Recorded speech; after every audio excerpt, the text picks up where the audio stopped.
आगे बैठे हुए हैं, स्टेज पे ना लाइट बहुत ज्यादा है, जिसकी वजह से मुझे पीछे तक दिख नहीं रहा है।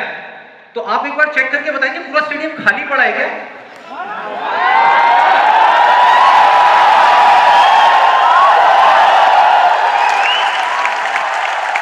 तो एक बार दोबारा ट्राई करते हैं थोड़ी और एनर्जी के साथ में। Good morning everybody.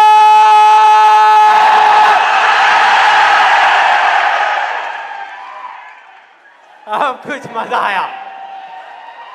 अब लग रहा है कि इस सेशन का नाम अनस्टॉपेबल है।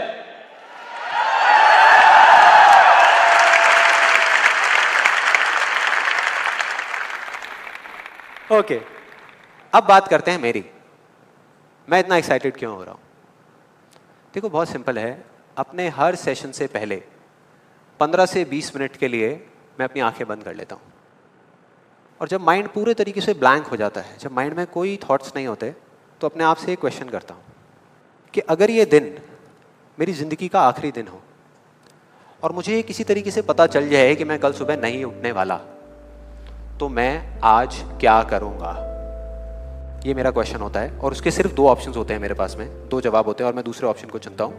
पहला ऑप्शन कि कल जो होने वाला है उसको सोच सोच करके मैं रोता रहूँ और परेशान हो जाऊँ। दूसरा ऑप्शन कि जो मेरे पास कुछ घंटे बचे हुए हैं ना, उसमें कुछ ऐसा कर जाऊं, कुछ भी, कि जानने के बावजूद भी कि मैं कल सुबह नहीं उठने वाला, फिर भी आज रात को चैन से सो सकूं, बढ़िया नींद आए।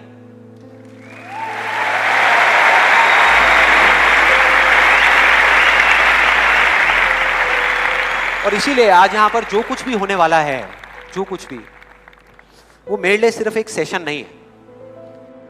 जैसे जैसे सेशन आगे बढ़ेगा आपको समझ आएगा मैं बोल क्या रहा हूं। जैसे जैसे अब मैं आपको बताता हूं कि इस सेशन की शुरुआत कहां से हुई, कि मुझे इंस्पिरेशन कहां से मिली ये सेशन करने की। आज से 3 महीने पहले मेरे नाम से एक कुरियर आया ऑफिस में और उस एनवेलप पे लिखा हुआ था the first life changing seminar of Sandeep Maheshwari. तो जब मैंने उसको देखा तो मुझे लगा किसी ने मजाक किया है, क्योंकि मुझे अच्छे तरीके से याद था कि जो मेरा फर्स्ट लाइफ चेंजिंग सेमिनार हुआ था वहाँ पे सिर्फ 20-25 लोग बैठे हुए थे एक छोटे से कमरे में और किसी के हाथ में कोई कैमरा नहीं था। तो मेरे को लगा कि ऐसे ही किसी ने वो किया, लेकिन फिर पता नहीं मेरे मन में क्या आया, मैंने उस वीडियो को प्ले कर दिया। और जैसे ही मैंने वो वीडियो देखनी शुरू करी तो मेरे तोते उड़ गए। मैंने कहा यार, मतलब था मैं ही स्क्रीन के ऊपर, लेकिन लग मुझे ऐसा रहा था जैसे मैं किसी और को देख रहा हूँ। और देखता रहा। जैसे ही वो वीडियो खत्म हुई, उसी टाइम मैंने ये ठान लिया, मैंने ये डिसाइड कर लिया कि अब चाहे कुछ भी हो जाए, अपनी लाइफ के इतने बड़े फेलियर को मैं अपने तक नहीं रखने वाला, इसको शेयर करूंगा पूरी दुनिया के साथ। और आप में से कुछ लोगों को याद भी होगा, मैं अपने इस एक्सपीरियंस के बारे में पहले भी आपको बता चुका हूं कि जब मैं पुणे के एक MBA कॉलेज में गया था और वहां जाकर के ब्लैंक हो गया था। याद है? कितने लोगों को याद है? याद है। तो तब मैंने आपको बताया तो था, लेकिन दिखाया नहीं था, क्योंकि मेरे पास में कुछ था ही नहीं आपको दिखाने के लिए, कोई वीडियो नहीं थी। तो आज मैं आपको दिखाने वाला हूं कि एग्जैक्टली तब क्या हुआ था। Okay, good afternoon everybody. Just call me Sandeep, don't call me sir. And just a few confessions before I start off this session. The first one is, please don't look at me like this with all these frowning faces, because that makes me nervous. And to be honest with you, this is the first time that I am speaking in front of so many people. And second thing is,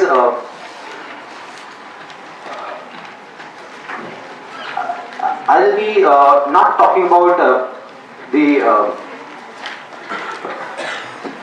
theory part of it. I'll actually focus more on the practical side of how I did whatever I did. Okay, the second confession, which I forgot, that is. To be honest with you, I can speak in English, but the problem is you may understand what I am talking about, but I won't be able to understand what I am talking about. So it's better if I talk in Hindi. So, then coming on to the point directly, the secret of what I feel is of my success. I started my career, I think at the age of 13, And okay, so I'll come on Hindi. So I'm sorry. Yeah, so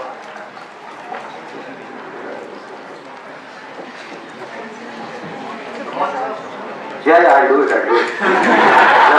Just images बाजार start कर सकता हूँ तो ये भी कर सकता हूँ. So I think it's not that big a deal.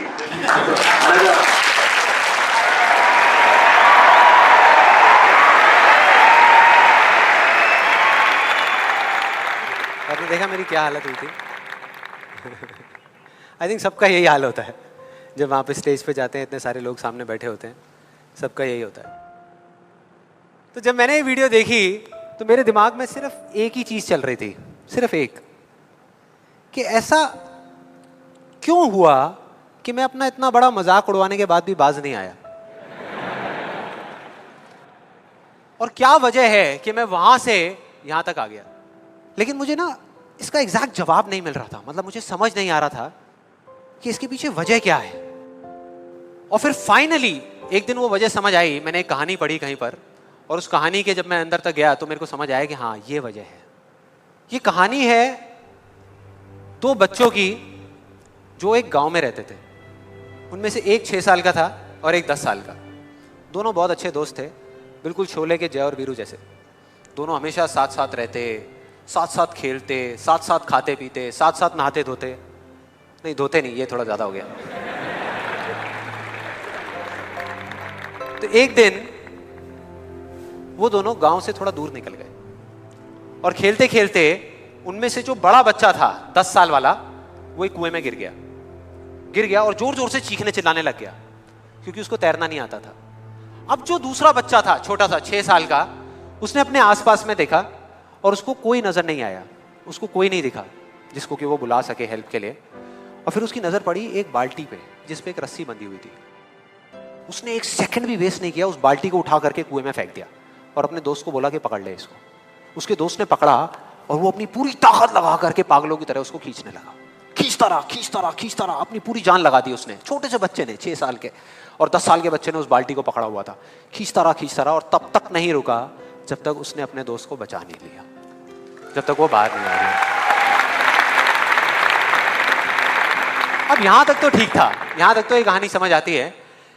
लेकिन हुआ क्या कि जैसे ही ये दो बच्चे, जब दोनों एक हो गए, जब बाहर आए और आकर के गले मिल रहे, रो रहे और खुश हो रहे, एक तरफ से उनको डर भी लग रहा था. डर था कि अब गांव जाएंगे तो बहुत पिटाई होगी जब उनको बताएंगे कि ऐसे हम कुएं में गिर गए और ये सब चीजें हुई.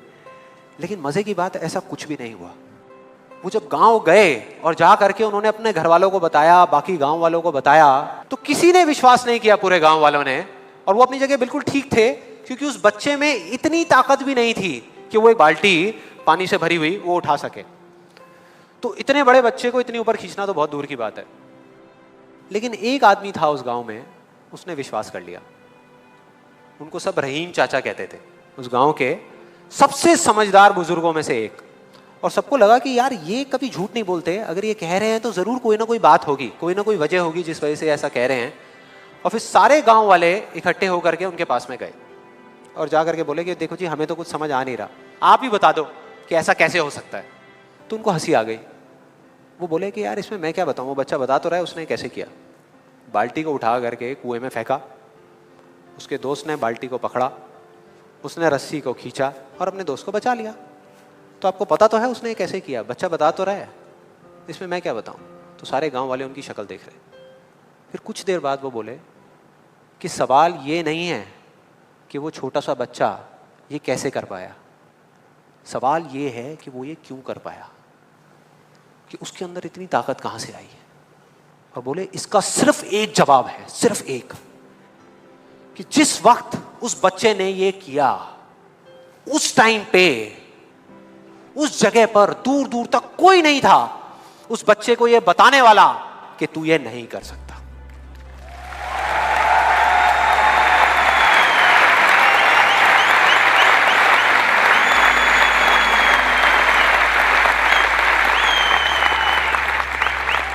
बोले कोई नहीं था, कोई नहीं.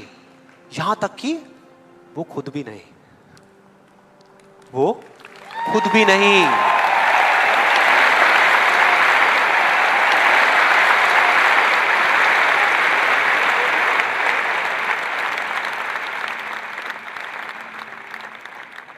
अब मैं आप लोगों से पूछता हूं कि अगर कुछ ऐसा हो जाए, अगर आपको भी उस बच्चे की तरह किसी की आवाज सुनाई ना दे जो आवाजें आपको रोकती है, ना किसी और की ना अपनी, तो क्या होगा?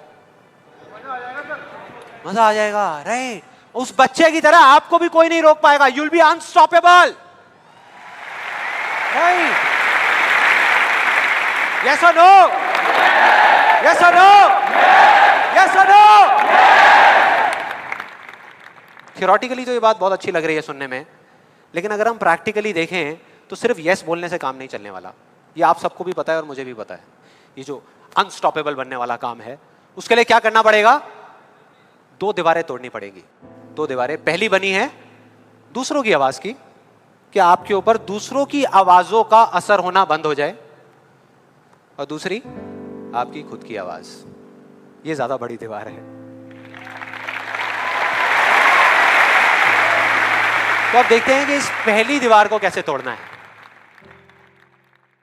उस कहानी में उस बच्चे के आसपास में कोई नहीं था उसको रोकने वाला, लेकिन क्या रियल लाइफ में ऐसा होता है? यस और नो?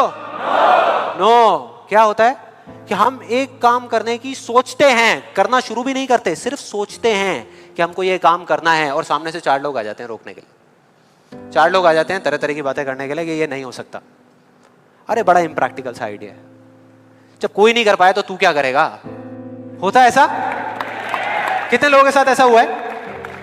सबके साथ हुआ है और होता रहता है। और मेरे साथ तो पता नहीं कितनी बार हुआ है। किसी के साथ कुछ ज्यादा ही हुआ है लगता है। लगता है उनको राह चलते भी, मेट्रो में भी कोई मिलता है, अबे तू नहीं कर पाएगा, चल।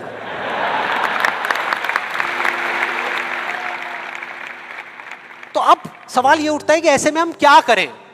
ऐसे में जो ऐसी बातें आपको बोल रहे हैं, ना तो आप उनका मुंह बंद कर सकते हो, ना अपने कान बंद कर सकते हो, क्योंकि वो लोग कोई राह चलते लोग नहीं होते, वो आपके अपने होते हैं। आपके अपने फ्रेंड्स हैं, रिलेटिव्स हैं, आपके घर में हैं, आपके ऑफिस में हैं। तो मैं आपको ये नहीं बोल सकता कि आप क्या करो ऐसी सिचुएशन में, लेकिन मैं ये बता सकता हूं कि मैं क्या करता था। जैसे ही कोई बोलता था मेरे को, या आज भी अगर बोलता है कि ये नहीं हो सकता या तू ये नहीं कर सकता, तो मैं ना चुप रहता हूं, ना उनसे लड़ता हूं। मैं सिर्फ एक वर्ड में उनसे एक सिंपल सा क्वेश्चन पूछता हूं, एक वर्ड में। क्यों? क्यों नहीं कर सकता? क्यों नहीं हो सकता? और जैसे ही मैं ये करता हूं उसके बाद बहुत मजा आता है। आप कभी करके देखना, बहुत मजा आएगा। 90% लोग ऐसे मिलेंगे आपको जिनके पास में इस क्यों का जवाब ही नहीं होगा। जवाब ही नहीं होगा। नहीं, वो सोच में पड़ जाते हैं। जैसे ही मैं पूछता हूं ना क्यों, हाँ क्या, क्यों, ये कैसा सवाल है? तो ये है वो 90% लोग जिनके पास में कोई जवाब ही नहीं होता, या होता भी है तो वो इतना फनी होता है कि आप चाह करके भी अपने आप को हंसने से नहीं रोक पाओगे। जैसे एक बार मेरे साथ हुआ था, जब मैं करीबन आई थिंक 18 साल का था और मैंने नया फोटोग्राफी का कोर्स किया था। तो हमारे घर में एक छोटा सा फंक्शन चल रहा था, और वहाँ पर मैं अपनी मदर के साथ और फादर के साथ में खड़ा हुआ कुछ बातें कर रहा था। इतनी देर में एक सामने से आंटी आई और आकर के बोली, संदीप। हाँ जी आंटी। बेटे क्या नया चक्कर चल रहा है तेरा आजकल? मैं डर गया। मैं मन ही मन सोच रहा, मैंने कहा इनको कैसे पता लगा मेरे नए अफेयर के बारे में? कहीं और ही चला गया। फिर मैंने उनको देखा और डरते डरते उनसे मैंने कहा कि भाई आंटी जी क्या मतलब, मैं कुछ समझा नहीं, कौन सा चक्कर, क्या कौन सा? तो आंटी ने बोला, कहते क्यों तू ये फोटोग्राफी नहीं कर रहा आजकल? ये फोटोग्राफी का कोर्स नहीं किया तूने? तो उन्होंने बोला, मेरी थोड़ी सी जान में जान आई। मैंने कहा अच्छा, फोटोग्राफी की बात हो रही थी। फिर उन्होंने बोला, बेटा अगर तू बुरा ना माने तो एक बात कहूँ। मैंने कहा नहीं आंटी बोलिए ना। बेटे मेरी अगर तू माने ना, तो ये जो तू फोटोग्राफी के चक्करों में पड़ा है ना, ये सब बेकार की चीज़ें हैं। इससे अच्छा ये है कि तू कोई और ढंग का काम कर ले या अपनी पढ़ाई लिखाई में ध्यान दे। मैंने वही किया जो मैं हमेशा करता था। मैंने कहा क्यों आंटी जी, आपको ऐसा क्यों लगता है कि मेरा फोटोग्राफी में कुछ नहीं हो सकता, ये फोटोग्राफी बेकार की चीज़ क्यों है? तो उन्होंने जवाब दिया कि मेरी बहन का बेटा भी गया था बॉम्बे यही सब करने के लिए जो तू कर रहा है, और उसको 4 साल हो गए धक्के खा रहा है, उसका कुछ नहीं हुआ अभी तक। मैंने फिर सुना, फिर मैंने दोबारा से वही क्यों को ले आकर के चिपका दिया। मैंने उनसे पूछा लेकिन आंटी मेरे को कुछ समझ नहीं आया कि अगर वो कुछ नहीं कर पाया तो मैं कुछ क्यों नहीं कर पाऊंगा? सीधा सा क्वेश्चन है यार।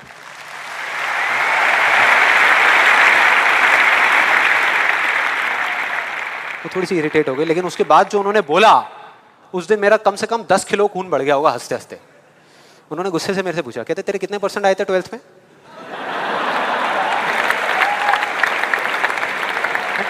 मतलब फोटोग्राफी से इसका कोई कनेक्शन नहीं है दूर दूर तक, लेकिन उनका ये सवाल था कितने % आए थे तेरे 12th में? मैंने कहा जी 85% आए थे आंटी। फिर उन्होंने एक अजीब सा एक्सप्रेशन दिया, मेरे को ऐसे देखा जैसे कि मेरे से बड़ा बेवकूफ़ इस पूरी दुनिया में कोई नहीं है, और बोली उसके 92% आए थे।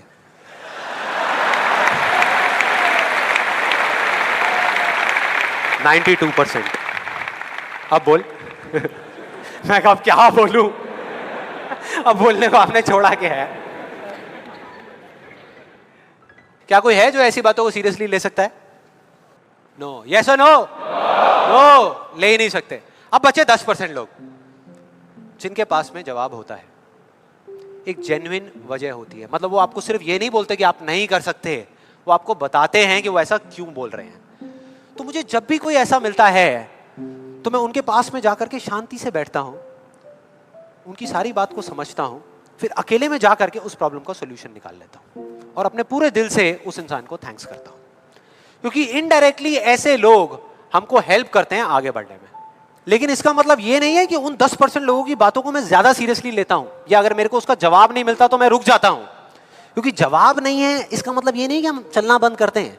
फॉर एग्जाम्पल, अगर हम अपने घर से ये सोच करके निकले हैं कि जब सारी लाइट्स ग्रीन हो जाएंगी तब मैं अपने घर से निकलूंगा, तो निकल पाएंगे कभी? कोई भी ऐसा कुछ आपको बोलता है आकर के कि आप ये नहीं कर सकते, तो समझ लेना कि वो बोल तो आपको रहा है, लेकिन उसका इशारा आपकी तरफ नहीं है। वो बस इतना सा कहना चाहता है क्योंकि मैं इस काम को नहीं कर सकता।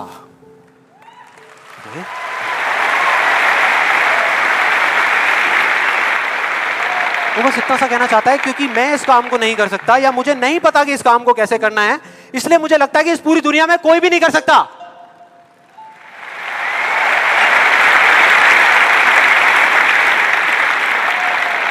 आप में से कितने लोगों ने कहावत सुनी है कि किसी पे जुल्म करना पाप है, लेकिन जुल्म सहना उससे भी बड़ा पाप है?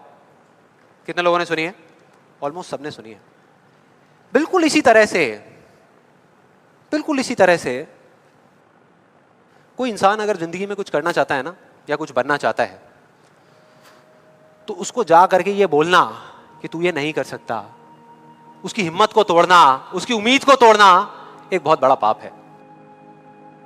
क्योंकि कई बार कुछ लोगों के पास में सिर्फ एक उम्मीद होती है और कुछ भी नहीं, लेकिन वहीं दूसरी तरफ किसी को इतना हक देना कि वो आ करके आपके सामने खड़ा हो जाए और आपको कुछ भी बोलता रहे, आपकी उम्मीद को तोड़ दे, आपकी हिम्मत को तोड़ दे, और आप चुपचाप खड़े खड़े उसको देखते रहो, कुछ भी ना कहो, कुछ भी ना करो, ये उससे भी बड़ा पाप है।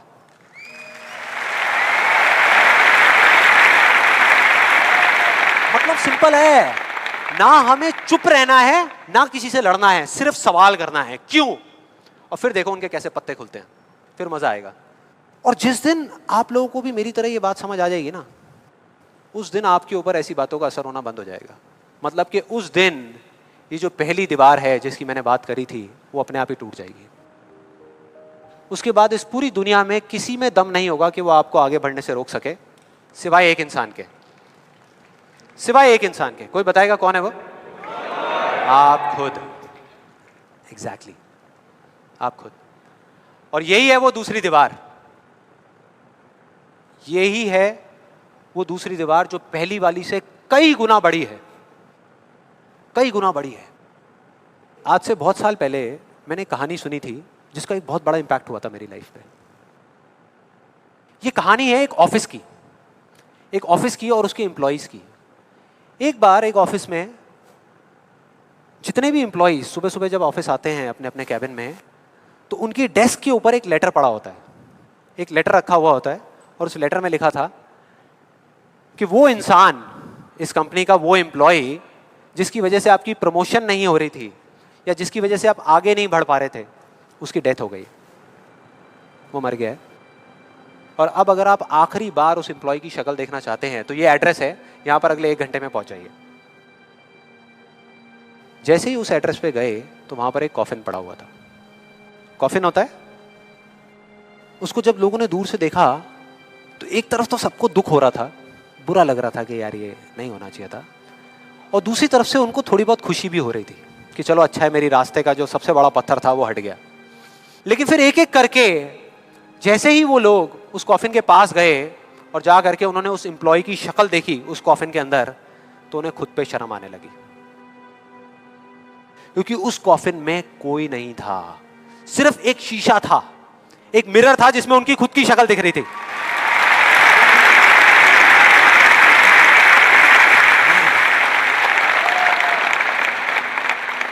हम सब भी तो यही करते हैं अपनी लाइफ में कि सारा ब्लेम उठा करके किसी सिचुएशन पे डाल दिया, किसी और इंसान पे डाल दिया, सब जगह डाल दिया सिवाय एक इंसान के, खुद पे। यहां पर कितने लोग इस बात को मानते हैं जो मैंने अभी अभी कही कि आपके रास्ते का सबसे बड़ा पत्थर और कोई नहीं, आप खुद ही हो? कितने लोग मानते हैं? सब लोग मानते हैं। लेकिन एक चीज और है यहां पर बहुत मजेदार, कि कोई भी इंसान, कोई भी, चाहे वो आप हो, चाहे मैं हूं, चाहे कोई भी है, वो जान करके अपने रास्ते का पत्थर क्यों बनेगा? अपना ही नुकसान क्यों करेगा? अपना ही दुश्मन क्यों बनेगा? फॉर एग्जाम्पल, अगर अभी मैं यहाँ पर थोड़ी सी लकड़ियाँ इकट्ठी करके आग लगा दूँ और आप लोगों से रिक्वेस्ट करूँ कि यार प्लीज़ मेरी खातिर 5 मिनट के लिए आ करके इस आग में जल जाओ, 5 मिनट के लिए, कुछ नहीं होगा, मैं गारंटी दे रहा हूँ, आपको बिल्कुल भी दर्द नहीं होगा, बहुत मज़ा आएगा। कितने लोग तैयार हैं यहाँ पर आने के लिए? कितने लोग तैयार हैं? हाँ, जो 1-2 लोग हाथ ऊपर उठा रहे हैं ना, उनको लग रहा है कि मैं भुट्टा सेकने की बात कर रहा हूँ। भाई साहब, आपको सेकने की बात हो रही है उस आग में। कोई नहीं आएगा, कोई नहीं आएगा। क्यों? क्योंकि कोई भी इंसान हो वो जानबूझ करके अपना नुकसान कभी नहीं करेगा, कभी भी नहीं करेगा। तो ये सवाल मेरे को पिछले कई महीनों से तंग कर रहा था, अंदर ही अंदर खा रहा था कि क्या फर्क होता है उन लोगों में जो जाने अनजाने अपने खुद के सबसे अच्छे दोस्त होते हैं और उनमें जो जाने अनजाने खुद के ही सबसे बड़े दुश्मन होते हैं। और फाइनली पिछले महीने मेरे को जवाब मिल गया, सब कुछ समझ आ गया कि क्या फर्क है। मैं रोज की तरह अपने घर के पास वाले एक पार्क में वॉक कर रहा था और एकदम से ही बहुत तेज बारिश शुरू हो गई, बारिश होने लगी एकदम तेज। तो मैंने इमीडिएटली अपने हाथ ऐसे रखे ताकि मेरे चश्मे पे पानी ना आए और जा करके सीधा एक शेड के नीचे चला गया। उसके कुछ सेकंड्स के अंदर अंदर उस शेड के नीचे और भी बहुत सारे लोग इकट्ठे हो गए। लोग तरह तरह की बातें कर रहे थे, मैं अपने आसपास में सुन रहा था। लेकिन मैंने एक चीज नोट करी कि ज्यादातर लोग, उनका ध्यान बारिश की तरफ नहीं था, बारिश की वजह से होने वाली जो प्रॉब्लम्स थी उसकी तरफ था। जैसे मेरे यहाँ पे थोड़ा सा आगे जाकर के 2 लड़के खड़े हुए थे, वो आपस में बात कर रहे थे कि भाई आज ट्रैफिक का बड़ा बुरा हाल होने वाला है, बारिश इतनी तेज हो रही है। तो वो इस तरीके की बातें कर रहे हैं। एक वहाँ पे अंकल जी थे पीछे, वाइफ को बोल रहे थे कि भाई मैंने तेरे को पहले ही कहा था कि छाता रख ले, छाता रख ले, अब देख मैं ऑफिस के लिए लेट हो जाऊंगा। तो इस तरह की बातें हो रही थी, तरह तरह की। तभी मैंने एकदम से देखा कि सामने से, मतलब मैं यहाँ खड़ा हुआ था, मेरे यहाँ पे एक लड़का खड़ा हुआ था, मुझे अभी भी एग्जैक्ट याद है। वो लड़का इनफैक्ट वो काफ़ी बड़ा कैरेक्टर था, बहुत सीरियस, मतलब बहुत टेंशन में था वो। हुआ क्या था, उसकी जेब में एक नोट पड़ा हुआ था जो गीला हो गया था, 20 रुपए का। तो वो उसको हिला हिला करके सुखाई जा रहा है, उसको फूंक मार रहा है और ये सब चीज़ें। तो मैं पहले, मेरा ध्यान उसकी तरफ था, फिर मैंने जैसे ही उधर देखा तो उधर से एक आदमी आ रहा था शेड की तरफ। उसका भी एक हाथ ऐसे था, लेकिन दूसरे हाथ से उसने अपनी बच्ची का हाथ पकड़ा हुआ था, छोटी सी बच्ची, 4-5 साल की, बड़ी प्यारी बच्ची। फर्क ये था कि उस बच्ची का हाथ ऐसे नहीं था, उसका हाथ ऐसे था, ऐसे था। और वो बच्ची बड़ी प्यारी प्यारी हरकतें कर रही थी। मैंने देखा वहां से, ऐसे उसका हाथ था, बार बार उस पर पानी की बूंदें गिर रही, वो इकट्ठा कर रही और पी रही, इकट्ठा कर रही और पी रही, इकट्ठा कर रही और पी रही। तो जैसे ही वो शेड के पास आए, मैं थोड़ा सा साइड हो गया। तो इधर वो मेरे नोट सुखाने की मशीन थी, इधर मैं सोच रहा था अपने भी नोट निकाल के दे दूं, भाई ये भी सुखा दे।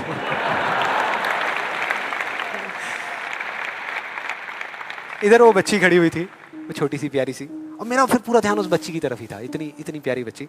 और इधर उसके पापा अपने मोबाइल पे कुछ काम कर रहे थे।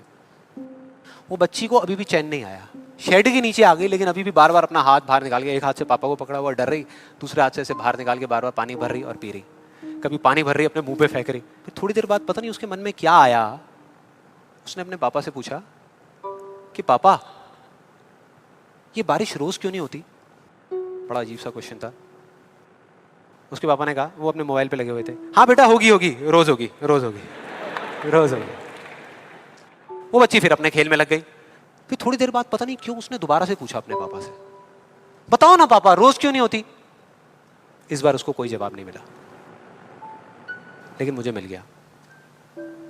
मुझे सब कुछ समझ आ गया कि क्या वो वजह है, क्या फर्क होता है उन लोगों में जो खुद के सबसे अच्छे दोस्त होते हैं और खुद के सबसे अच्छे दुश्मन होते हैं। क्या फर्क है उन दोनों लोगों में? देखो बहुत सिंपल है। जब बारिश होती है आसमान से, हम सबके ऊपर होती है, क्या एक जैसे होती है या अलग अलग तरीके से होती है?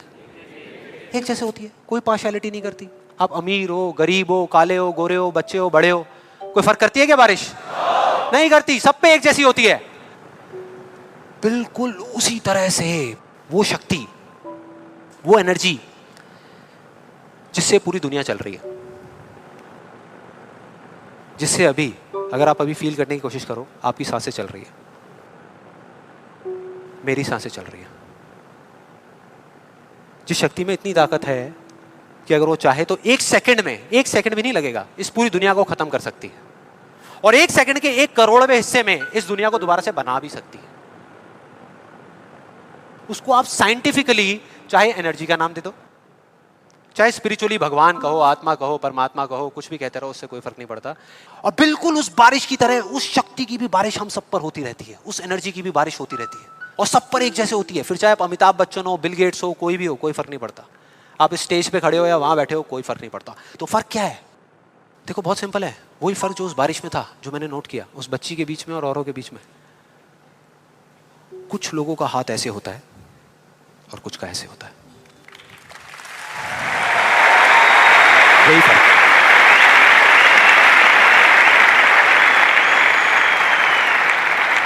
जिनका ऐसे होता है वो बारिश उन पर होती तो है, लेकिन छू करके बह जाती है, चली जाती है, उनके अंदर तक नहीं जा पाती, अपना काम नहीं कर पाती। लेकिन जिनका ऐसे होता है वो उसको पी लेते हैं, उनके अंदर चली जाती है, और उसके बाद में जो काम करती है वो एनर्जी करती है, नाम इंसान का हो जाता है।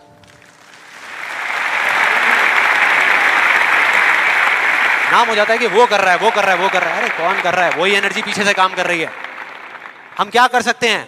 अगर मैं आपको कहूं कि हमारी बॉडी के जितने भी फंक्शंस हैं उसमें से 99% फंक्शन से ज्यादा ऐसे हैं, डाइजेशन से लेकर के, ब्रीदिंग से लेकर के, ये सारी चीजें जो हम कंट्रोल नहीं करते, जो हमारे कंट्रोल में है ही नहीं। 1% चीजें हम कंट्रोल करते हैं और 100% क्रेडिट ले जाते हैं।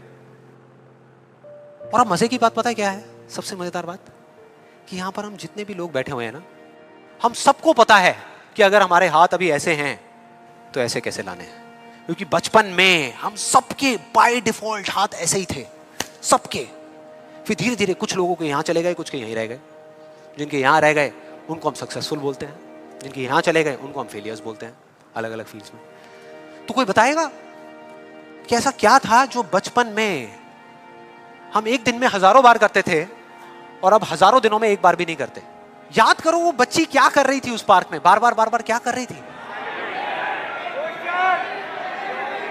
एग्जैक्टली क्वेश्चन पूछ रही थी, मतलब के सवाल कर रही थी। Let's give a big hand for her.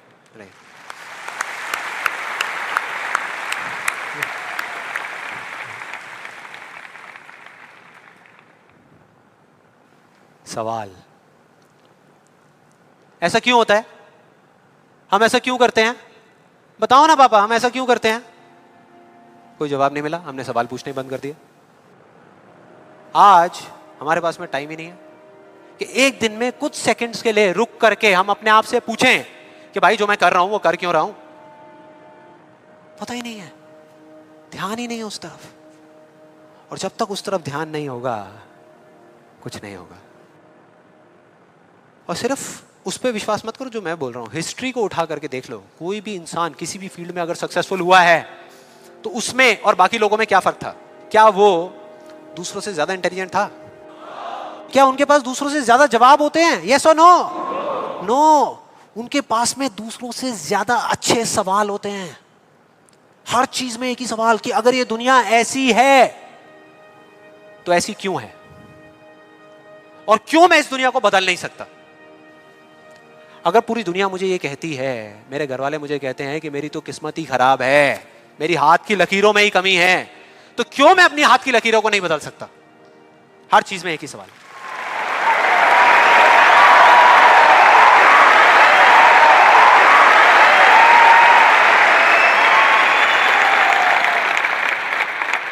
और दूसरी तरफ किसी फेलियर के पास चले जाओ, उनके पास आपको सिर्फ जवाब मिलेंगे, सवाल एक भी नहीं। सिर्फ एक्सक्यूजेस मिलेंगे, सिर्फ बहाने मिलेंगे, बस। सवाल पूछ ही नहीं रहे तो जवाब मिलेगा कहां से? कहां से मिलेगा? मिल ही नहीं सकता। तो मैं क्या कह रहा हूं कि लाइफ में आप जो कुछ भी कर रहे हो, जो भी, उससे कोई फर्क नहीं पड़ता, लेकिन अगर आपके पास में इस क्यों का बिल्कुल क्लियर जवाब है तो उस काम को आप पूरे विश्वास के साथ कर रहे हो। और अगर इस क्यों का जवाब ही नहीं है तो आप सिर्फ उस काम को अंधविश्वास पे कर रहे हो, जो आज नहीं तो कल टूटेगा ही टूटेगा। फॉर एग्जाम्पल, मैं आपको एक रियल लाइफ एग्जाम्पल से बताता हूं। क्या कभी आप लोगों के साथ ऐसा कुछ हुआ है कि घर में कोई बड़ा सा फंक्शन चल रहा हो, जैसे किसी की शादी हो रही हो, और वहां पे कोई रिलेटिव बीमार हो गया? हुआ है? कितने लोगों के साथ हुआ है ऐसा? हुआ है। तो ऐसे में क्या होता है? क्या होता है? जैसे ही एक किसी की तबीयत खराब होती है तो बाकी लोग क्या करते हैं? डॉक्टर बन जाते हैं, अपनी अपनी राय देते हैं आकर के। मेरी फैमिली में भी एग्जैक्टली बिल्कुल ऐसा ही हुआ था। मेरी एक कजिन सिस्टर की शादी थी और मेरे एक अंकल आए हुए थे अब्रॉड से। उनकी तबीयत खराब हो गई, उनको बुखार हो गया, और जैसे ही एक एक करके सब लोगों को पता लगा तो सब लोग आए और आ करके अपने अपने आइडियाज़ देने लगे। एक आंटी जी आई, काढ़ा बना करके, अपना अदरक का, तुलसी का, शहद का वो काढ़ा बना करके, बेटा ये पी लो, 2 घंटे में ठीक हो जाओगे, बुखार अभी उतर जाएगा, बहुत पुराना नुस्खा है। उसके बाद में एक अंकल आए, बड़े फनी, वो आ करके उन्होंने ऐसे उनके सर पे हाथ रखा, गर्म हो रहे हैं। फिर उन्होंने कहा कुछ नहीं है, इनको ठंडी बर्फ़ की पट्टियाँ कर दो, अभी सारा बुखार उतर जाएगा। ऐसे सब तरह तरह के लोग आ रहे थे, तरह तरह के, और अपने अपने आइडियाज़ दे रहे थे। सबको पूरा विश्वास था कि ये करने से वो ठीक हो जाएंगे, उनका बुखार उतर जाएगा। लेकिन इसका बिल्कुल उल्टा हुआ। अगले दिन सुबह उनका बुखार कम होने की बजाय और बढ़ गया, तेज हो गया। और अब ऐसे में बड़ा मजा आता है कि जो लोग जितना ज्यादा कॉन्फिडेंट थे ना अपने नुस्खे को लेकर के, वो उतना ही पीछे हट गए। उनका जवाब था कि भाई मैं तो कल ही कह रही थी कि डॉक्टर को बुला लो, किसी ने मेरी सुनी नहीं। डॉक्टर आया, वहाँ पे आ करके उसने पूरा चेकअप किया, कुछ टेस्ट बताए, शाम तक रिपोर्ट्स आई और पता लगा कि उनको मलेरिया था। डॉक्टर को जैसे ही पता लगा उसने कुछ दवाई दी और अगले कुछ दिनों में वो बिल्कुल ठीक हो गए। तो क्या फर्क था डॉक्टर में और बाकी लोगों में? डॉक्टर ने कुछ भी करने से पहले, मतलब कि अपना इलाज शुरू करने से पहले, कोई भी नुस्खा बताने से पहले ये पता लगाया कि उनको बुखार क्यों हुआ, और बाकी किसी ने ये पता लगाना जरूरी ही नहीं समझा कि उनको बुखार हुआ क्यों। डॉक्टर को पता था कि उस बीमारी का कॉज क्या है, उसकी जड़ क्या है, उसकी वजह क्या है, और इस वजह से उसको पूरा विश्वास था कि मैं ये दवाई दूंगा और वो ठीक हो जाएंगे। बाकी सब जो कह रहे थे कि हमको विश्वास है, उनको सिर्फ अंधविश्वास था कि वो ठीक हो जाएंगे, वो विश्वास नहीं था।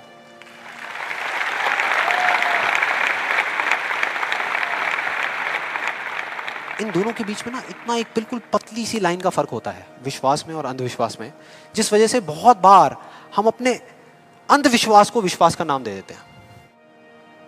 और इसका आज की डेट में सबसे बड़ा एग्जाम्पल, सबसे बड़ा, वो है लॉ ऑफ अट्रैक्शन। सुना है? यहां पे कितने लोगों ने सुना है लॉ ऑफ अट्रैक्शन के बारे में?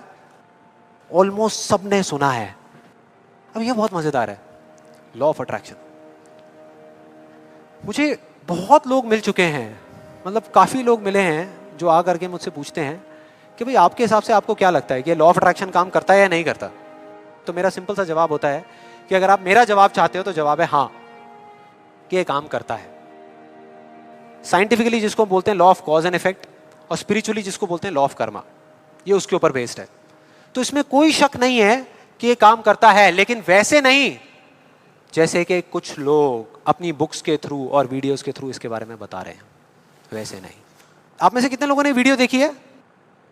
बहुत सारे लोगों ने देखी है, तो आप शायद समझ जाएंगे। बाकी लोगों के लिए मैं थोड़ी एक्टिंग करके दिखाता हूँ, अपना वो थोड़ा फिरंगी स्टाइल में, वो जो डबिंग करके बोलते हैं ना, ये बिल्कुल एक अलादीन के चिराग जैसा है।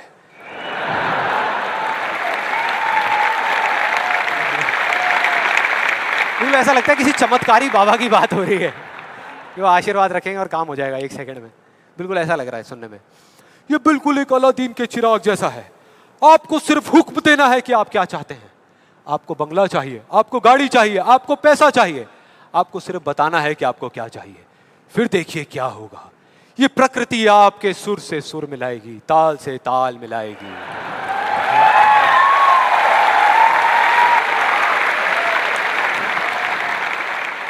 और उसके बाद बड़ा मजा आता है। एक बंदा आता है वहां पे उस वीडियो में, वो आकर के कहता है, अच्छा इतना आसान है, तो मैं 3 लड़कियों के साथ डेट पे जाना चाहता हूं। 3 लड़कियों के साथ। और उसको बोलते हैं, उसको जवाब मिलता है उस लॉ ऑफ अट्रैक्शन वाले लोगों से, आपको कुछ भी नहीं करना, आपको सिर्फ एक पेंटिंग बनानी है। अपनी एक पेंटिंग बनाइए जिसमें आप बैठे हैं और साथ में 3 लड़कियां बैठी है, और फिर देखिए क्या होता है। वो बंदा पेंटिंग बनाता है। उसके कुछ दिन बाद किसी चमत्कार की वजह से वो लड़का एक पार्क में बैठा होता है, उसके आसपास में 3 लड़कियां बैठी होती हैं, और उसमें से एक लड़की उसको अंगूर खिला रही होती है। भाई क्या है ये? क्या है ये? अगर मजाक नहीं है तो आप में से कितने लोगों ने ये ट्राई किया? मैं लॉ ऑफ अट्रैक्शन की बात कर रहा हूं, 3 लड़कियों के साथ डेट पे जाने की बात नहीं कर रहा। ऐसे पता नहीं कितने एग्जाम्पल्स हैं उस बुक में, उस वीडियोस में। एक सबसे फनी एग्जाम्पल जो बहुत लोग ट्राई कर रहे हैं, आई एम श्योर यहाँ पे भी बहुत लोगों ने ट्राई किया होगा, कार पार्किंग का। उसमें एक आदमी बोलता है, मैं जब अपने घर से निकलता हूँ तो मैं सोचता हूँ कि वो गाड़ी की जो पार्किंग है वो मेरे लिए खाली पड़ी होगी, और मैं जैसे ही जाता हूँ वो पार्किंग मेरे लिए खाली पड़ी होती है, और मैं जा करके अपनी गाड़ी लगा देता हूँ। क्या कमाल है यार। देखो कई बार मुझे 1-2 मिनट वेट भी करना पड़ता है, लेकिन फिर वो जगह अपने आप मेरे लिए खाली हो जाती है। मैं क्या करता हूँ, मैं सिर्फ सोचता हूँ वो जगह मेरे लिए खाली। कमाल है यार। हाँ, बढ़िया लग रहा है ना सुनने में, अच्छा लगता है। ये सारी बातें सबको अच्छी लगती है, किसको नहीं लगेंगी? सच बताऊं, मुझे भी अच्छी लगेंगी सुनने में। बुरी किसको लगेगी? कि सोचना शुरू कर दो और गाड़ियों की पार्किंग मिलनी शुरू हो जाएगी। ये आई एम श्योर बहुत लोगों ने ट्राई किया होगा। कितने लोगों ने ट्राई किया है? आपके हिसाब से काम करता है ये? अच्छा, एक सवाल है, हमेशा करता है या कभी कभी करता है? कभी कभी करता है। लेकिन फिर वो एक लॉ कैसे हुआ? लॉ उसे कहते हैं जो एक ही कंडीशन में अगर सेम कॉज हो तो उसका सेम इफेक्ट आना चाहिए, उसको लॉ कहते हैं। सिंपल है भैया। अगर कंडीशन सेम है, आप एक ही जमीन पे 2 बीज बोओगे आम के, तो दोनों आम के पेड़ ही बनेंगे, एक एप्पल का पेड़ नहीं बन सकता। सीधा सा फंडा है। तो इसका मतलब कहीं ना कहीं कुछ कंफ्यूजन है, कुछ गड़बड़ है। तो मैं एक बहुत बड़ा यहाँ पर एक कमिटमेंट करने वाला हूँ, एक बहुत बड़ा चैलेंज करने वाला हूँ इन वीडियोस के अंदर।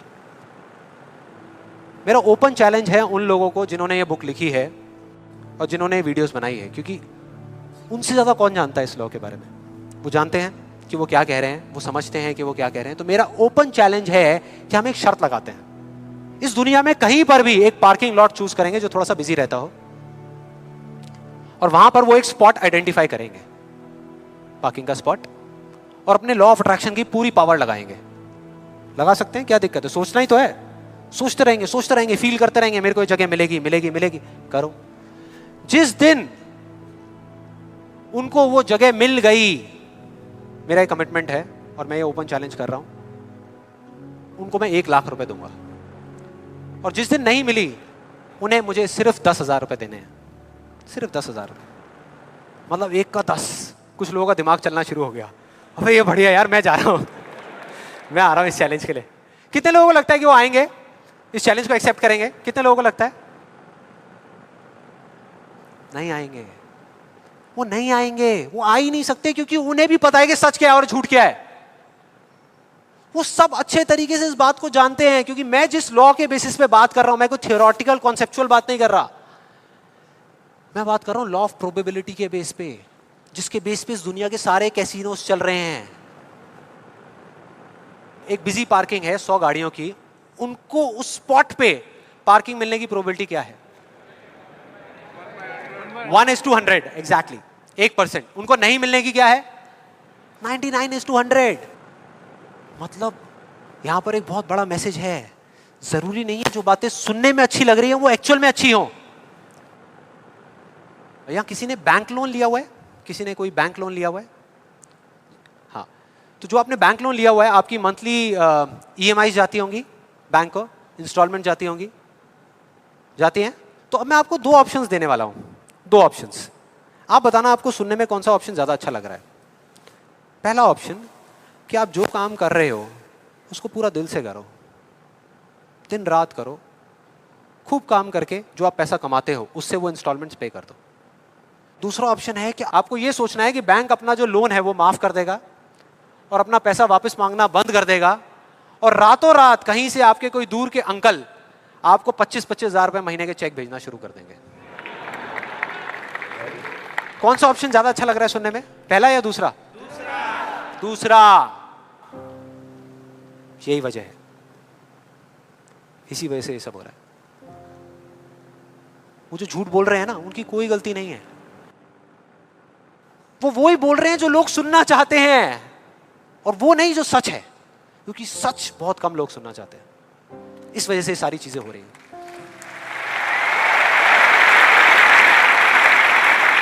और मैं इस सेशन का आपको एक फाइनल एग्जांपल देने वाला हूं, जिसके बाद में अभी आपके मन में जितने भी डाउट चल रहे होंगे ना, वो सारे धीरे धीरे क्लियर हो जाएंगे। ये एग्जांपल है 2 लड़कों का, 2 लड़कों का जिनकी एज है 18 साल, और दोनों का एक ही डिजायर है कि मेरे को एक BMW गाड़ी चाहिए। दोनों का यही है, और अगले 10 साल के अंदर अंदर चाहिए, बस तरीका थोड़ा सा अलग अलग है।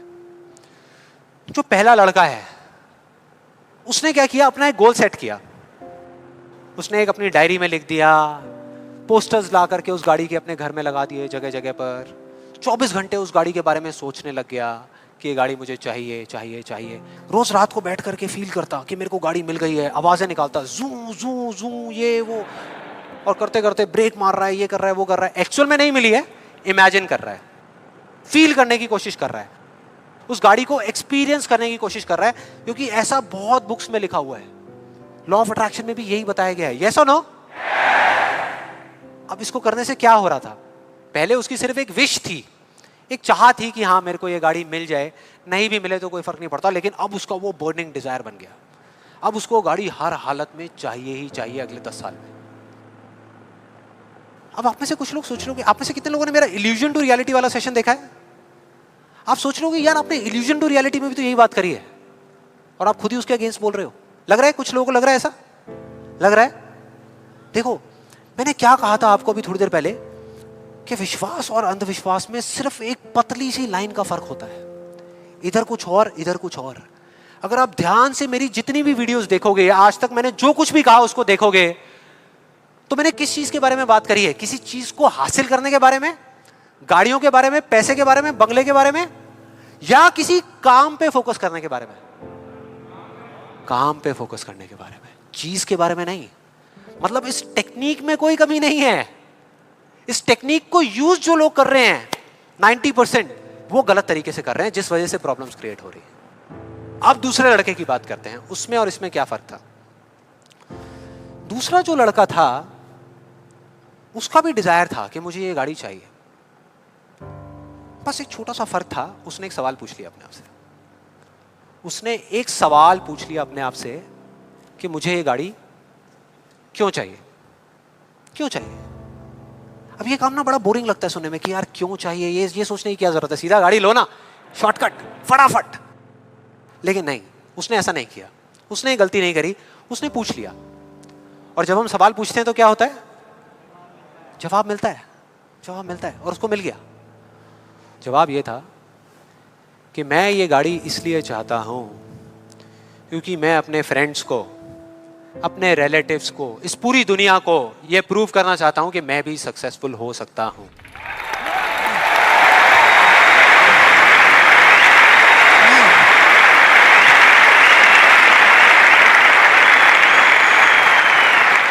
उसको जवाब मिल गया कि मैं ये इसलिए चाहता हूं क्योंकि मैं प्रूव करना चाहता हूं। फिर उसने दोबारा सवाल किया कि क्यों, मैं क्यों अपने आसपास वालों को, इस पूरी दुनिया को ये प्रूव करना चाहता हूं, क्यों करना चाहता हूं?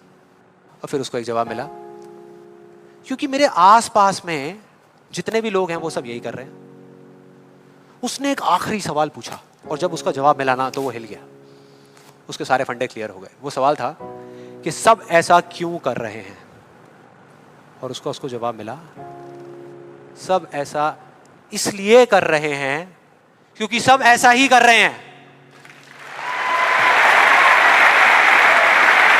बस उसको समझ आ गया कि एक रेस लगी हुई है जहां पर सब भाग रहे हैं, कोई तेज भाग रहा है, कोई धीरे भाग रहा है, लेकिन किसी को पता ही नहीं है कि वो भाग क्यों रहे हैं। और जैसे ही उसको ये समझ आया, उसको ये जवाब मिला, तो उसको ये तो नहीं पता था कि मैं अब क्या करने वाला हूं, लेकिन उसको ये समझ आ गया कि मुझे क्या नहीं करना।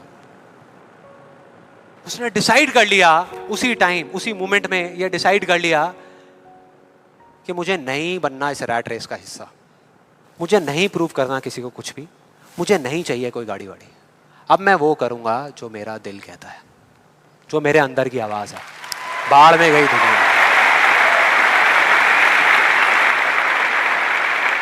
और जैसे ही उसको ये अंदर से उसकी आवाज आई कि मुझे ये चीज करनी है, तो वो जवाब उसके अंदर से ही निकल करके आ गया। और उसको जवाब मिला कि 3 साल पहले वो सबसे ज्यादा क्लोज इस पूरी दुनिया में अपने फादर के था, अपने पापा के, और दोनों का रिलेशन एक बाप बेटे का कम और एक दोस्त का ज्यादा था। उसके पापा की एक छोटी सी हैंडीक्राफ्ट की दुकान थी दिल्ली में, और वो क्या करते थे, छोटे छोटे गांव में जाते और जा करके वहां के कारीगरों से कुछ सामान लेकर के आते और अपनी दुकान में बेचते। ये उनका काम था। एक बार वो एक गांव में जा रहे थे तो उनका बेटा भी उनके साथ चला गया। ये लड़का उनके साथ चला गया क्योंकि उसकी छुट्टियां चल रही थी, और दोनों उस गांव में एक ढाबे पे बैठ करके, शाम का टाइम था, खाना खा रहे थे। खाते खाते एकदम से उसके फादर के यहाँ पे दर्द उठा, लेफ्ट साइड में दर्द होना शुरू हो गया, और उस लड़के ने एक सेकंड भी नहीं लगाया, फटाफट से अपने फादर को लेकर के एक पास के हॉस्पिटल में चला गया। वहां जाकर के जो डॉक्टर्स थे उस गांव के हॉस्पिटल के, उन्होंने कहा कि आप इनको जल्दी से जल्दी किसी बड़े हॉस्पिटल में ले जाओ, टाइम नहीं है। लेकिन वो बड़ा हॉस्पिटल उस गांव से 3 घंटे की दूरी पे था। और जब वो वहां पहुंचा और उसको, उसके फादर को इमरजेंसी वार्ड में लेकर के गए, तब तक सब ठीक था। लेकिन उसके 10 मिनट बाद डॉक्टर्स आए और आकर के उन्होंने बोला, वी आर सॉरी, अगर आप 15 मिनट पहले आ जाते तो हम कुछ कर सकते थे। 15 मिनट पहले। अब जैसे ही इस लड़के के साथ ये हुआ था तो बिल्कुल सुन्न हो गया था, मुंह से एक वर्ड बाहर नहीं आ रहा था, उसको समझ ही नहीं आ रहा था कि मैं क्या बोलूं, क्या सोचूं। उसने ऐसा कुछ सोचा ही नहीं था, एकदम से हो गया, एकदम से हो गया। और उसके काफी देर बाद जाकर के, उसके 5-10 मिनट बाद जाकर के उसके अंदर से एक चीख निकली थी, एक अजीब सी बात निकली थी जो उसको उस टाइम पे नहीं समझ आई थी कि ये बड़े डॉक्टर्स बड़े शहरों के बड़े हॉस्पिटल्स में ही क्यों होते हैं, छोटे छोटे गांव में क्यों नहीं होते।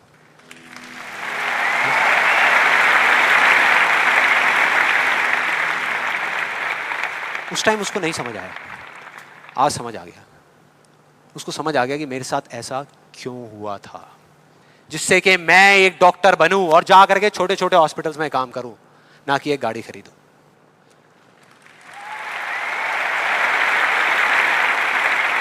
और इस एक सवाल ने, एक वर्ड के सवाल ने, क्यों ने, उसकी पूरी पूरी लाइफ का डायरेक्शन ही चेंज कर दिया।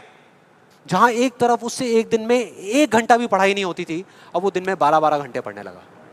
उसके कुछ साल बाद वो एक हार्ट सर्जन बन गया और जा करके कुछ बड़े हॉस्पिटल्स में बड़े डॉक्टर्स को असिस्ट करने के बाद में छोटे छोटे गांव में चला गया। ये थी उस दूसरे लड़के की कहानी।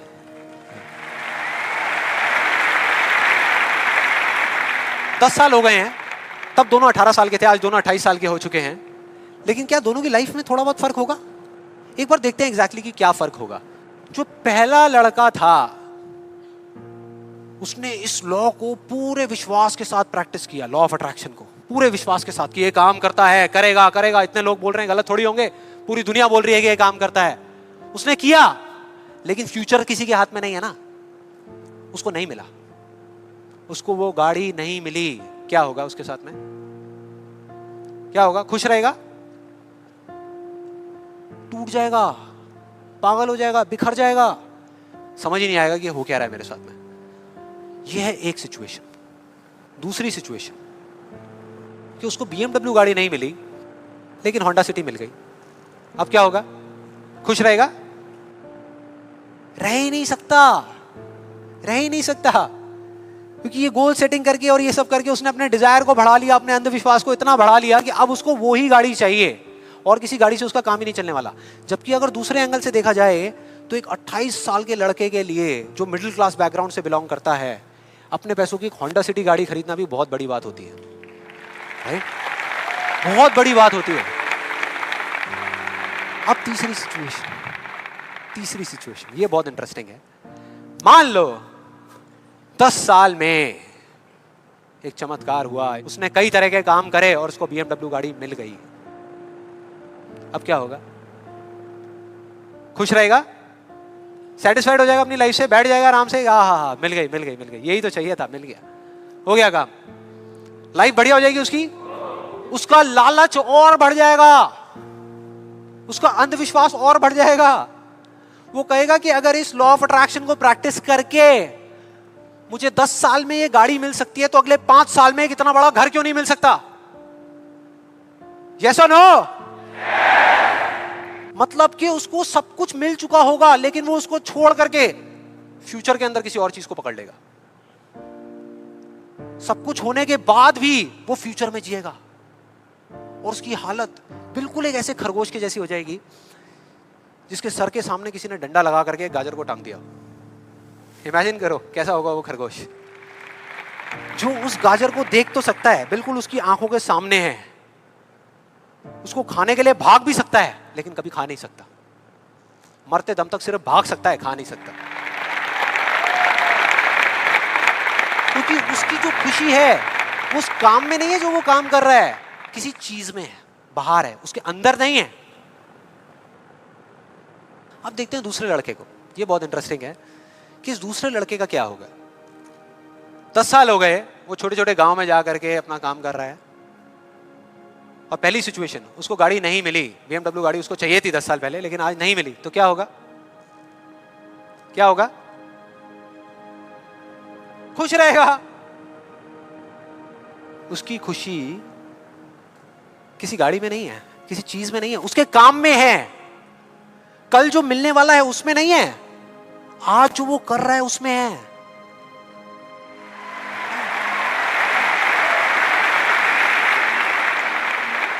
दूसरी सिचुएशन, उसको BMW नहीं मिली, होंडा सिटी मिल गई, तो क्या होगा? तो भी खुश रहेगा, बहुत खुश रहेगा, एब्सोल्युटली। उसने मांगी नहीं थी, फिर उसको मिल गई, बहुत खुश रहेगा। उसको BMW मिल गई तो क्या होगा? खुश रहेगा। लेकिन इस वजह से नहीं कि उसको ये गाड़ी मिल गई, इस वजह से क्योंकि वो जो काम कर रहा है उसमें उसको खुशी मिल रही है। और एक सबसे बड़ा फर्क पता है क्या है यहां पर इन दोनों के अंदर? सबसे बड़ा फर्क अगर आप ध्यान से देखोगे, ये जो दूसरा लड़का है, अगर इसको गाड़ी मिल गई, जो डॉक्टर है, और छिन गई 1 साल बाद, तो क्या होगा? तब भी खुश रहेगा। लेकिन जो पहला है उसका क्या होगा? अरे वो सिर्फ डर में जिएगा, वो सिर्फ डर में जिएगा। जो है उसको खोने का डर, जो मैं चाहता हूं उसके ना मिलने का डर, 24 घंटे सिर्फ डर।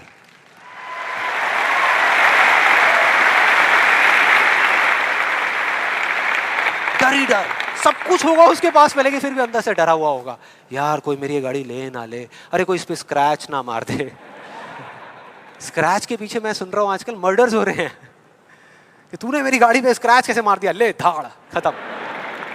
क्या हो रहा है भाई? क्या हो रहा है? किस वजह से हो रहा है? उसकी जड़ क्या है? यही है जिसकी मैं बात कर रहा हूं अभी, यही है। अभी तक मैंने जो कुछ भी कहा है उसको एक लाइन में अगर इन दो के बीच का फर्क आपको बताऊं तो वो ये है, पहला आदमी बोल रहा है कि इस चीज को पाने के लिए मैं कोई भी काम करने को तैयार हूं, और दूसरा बोल रहा है इस काम को करने के लिए, ये जो मैं अभी कर रहा हूं, मैं अपनी कोई भी चीज गंवाने को तैयार हूं।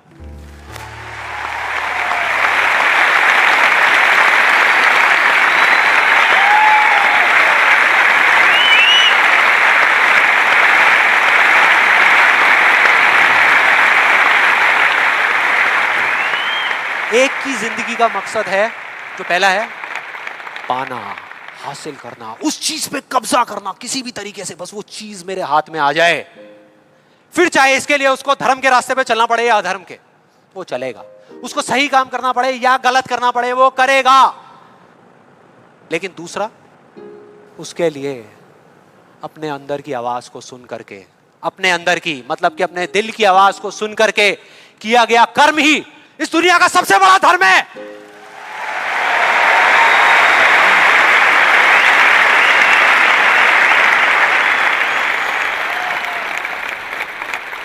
बस यही एक मकसद है उसकी जिंदगी का, अंदर की आवाज को सुनते जाओ, चलते जाओ, सुनते जाओ, चलते जाओ, जो होगा देखा जाएगा।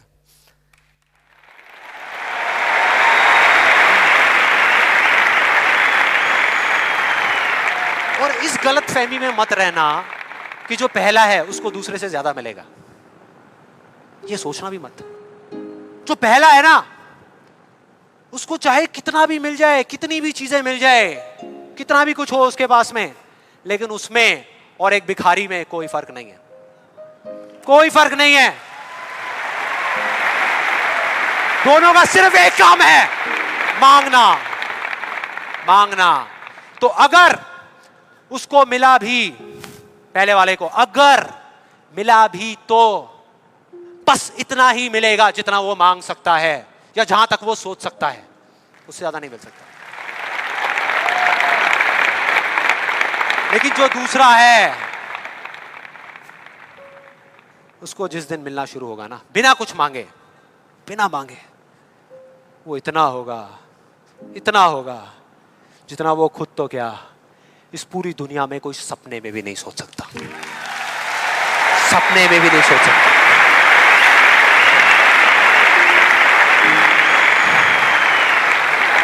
और इसका जो मैं आपको बोल रहा हूं, एक जीता जागता एग्जाम्पल आपके सामने खड़ा है।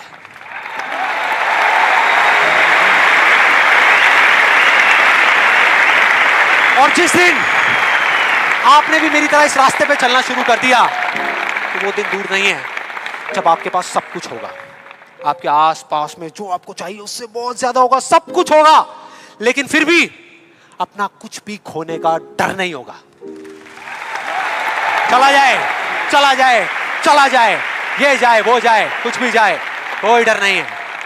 और ये डर नाम की दीमक है ना, जो लोगों की आंखों में दिखती है, जो अंदर ही अंदर लोगों को खोखला कर रही है, वो आपके अंदर जाना तो दूर, आपको छू भी नहीं पाएगी, छू भी नहीं पाएगी। You will be fearless। ना जीने का लालच, ना मरने का डर। जो करोगे यहां से करोगे।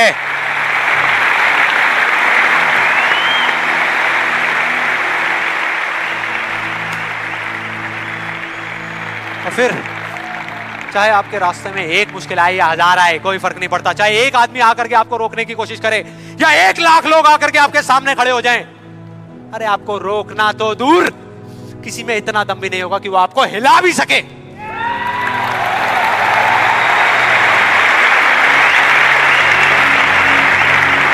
क्योंकि उस दिन आप पर खुद उसका हाथ होगा।